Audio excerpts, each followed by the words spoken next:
पंडित तोनी पतरा देखना कैसा मिलते हमारा भतरा तोनी पतरा देखना कैसा मिलते हमारा भतरा तोनी पतरा देखना।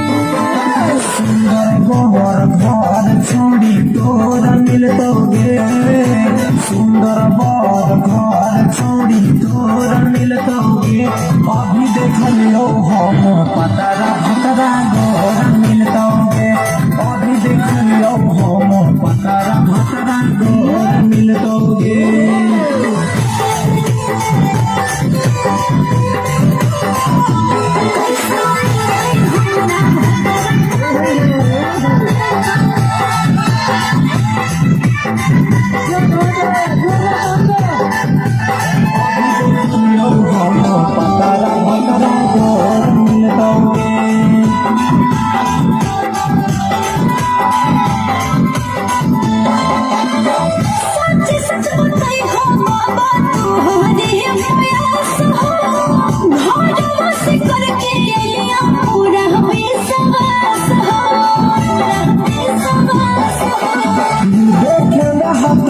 सुंदर लड़ा का झाका सगे पढ़ोलो लिखान हो तो दिए पास सगे। नौकरिया वाला मिले कि मेरे जगह मिलते हो, नौकरिया वाला मिले कि मेरे जगह मिलते हो।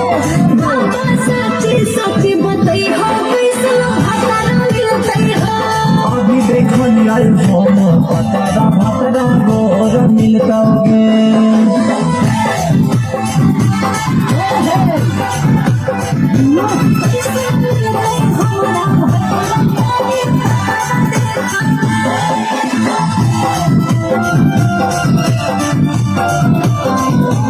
अभी देख लिया हम पतरा भतरा गोर मिलतोगे। मिली जाते बाबा जहिया मन पसंद सुजाता, कुछ सोई कावन तोरा दे दिन मदद छील आज तक ले बात हमर होलै नाही झूठे, असली गुरु से हम मिलै धोखा गया। छोटा मोटा नानी के समाज सब हमार मिलतोगे, छोटा मोटा ना सब समाज से हमार मिलतोगे।